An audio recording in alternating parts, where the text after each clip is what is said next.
Hello hello गाइजहरू, आजदेखि त मैले भिडियो स्टार्ट गरेको। म बिहानै उठेँ अनि चाहिँ बिहानैको नजारा हाम्रो गाउँतिरको हेर्नु कति राम्रो छ। अनि चिया बसाउनलाई दुध पनि बसाएँ होइन। अनि चिया पकाउँदैछु, अदुवा कुटेर हालेँ, चिया पनि पाक्दैछ। अब चिया पकाउँछु अनि खानाहरू पकाउँछु। चिया मजाले उम्लिँदैछ होइन।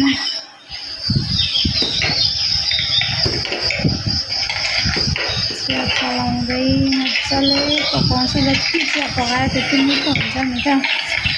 चिया पकाउँदैछु। चिया पनि लगभग पाक्छ अब।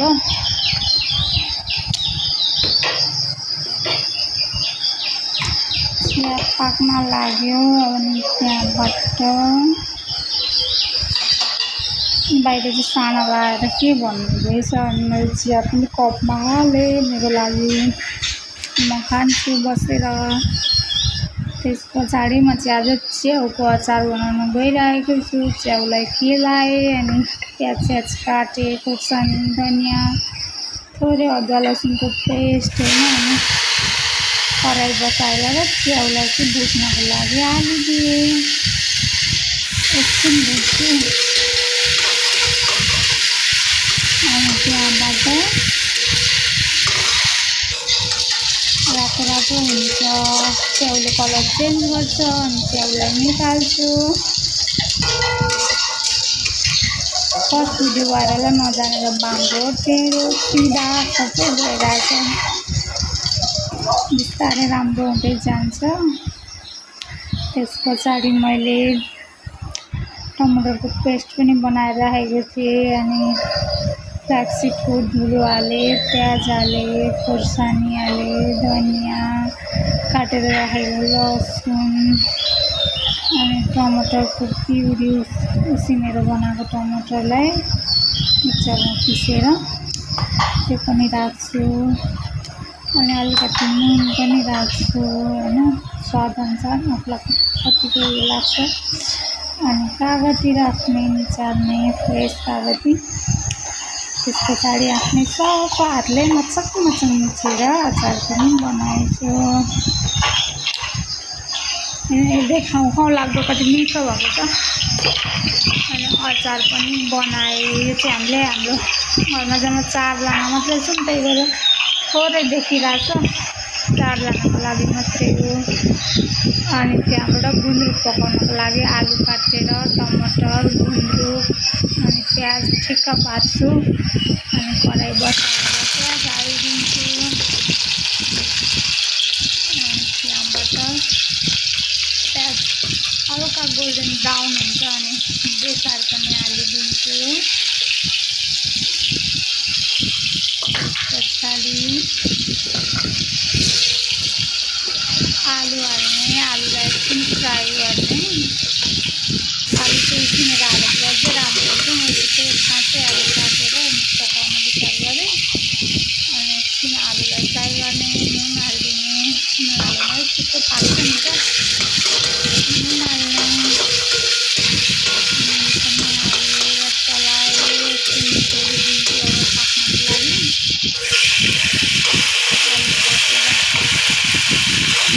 भए पछाडि अनि माथिबाट टमाटरलाई हालिदिने। टमाटर किन हाल्नुहुन्छ? आलु पाक्दैन, टमाटर पनि मजाले पाक्दैन, त्यही भएर आलु पाकेपछि टमाटरलाई हालिदिने। एकछिन टमाटरलाई पनि पाक्नको लागि छोडिदिने। अब टमाटर र आलु बित्थै पाकेर रेडी हुन्छ। अनि माथिबाट गुन्द्रुक हालिदिने। हाम्रो राष्ट्रिय खाना नेपालीहरूको हजुरहरूलाई कस्तो लाग्छ? मलाई त एकदम मिठो लाग्छ। अनि गुन्द्रुक हालिदिने। यसलाई पनि मजाले चलाउने, भुट्ने। यो भुटिसक्यो। यो चाहिँ चामल पकाएर अनि चालेर अनि राखेको च्याउ पनि मात्रै हुन्छ नि। अनि यसलाई पनि थोरै हालिदिने, एकछिन पाक्न छोडिदिने। अनि कति राम्रो भयो। अब यसमा फेरि अरू पानी पनि एड गरिदिने अनि उम्लिनलाई छोडिदिने।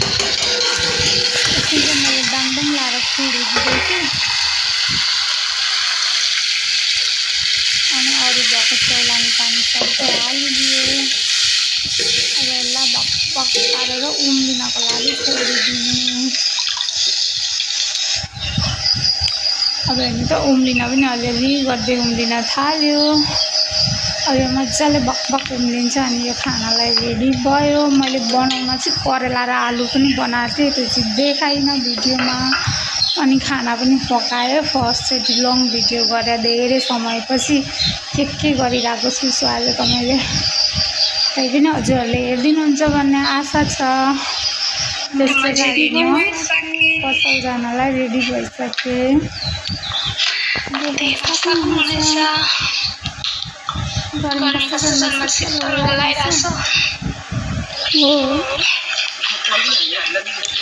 मलाई लिन चाहिँ मेरो श्रीमान आउनुभयो, के भन्नुहुँदै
निकालेको छैन। सामान निकाल्छु। यहाँ सबैमा सामान छ। साथीहरू आजलाई यति नै। आज धेरै दिनपछि भ्लग गरेको। हजुरहरूको साथ सपोर्ट चाहिएको छ मलाई।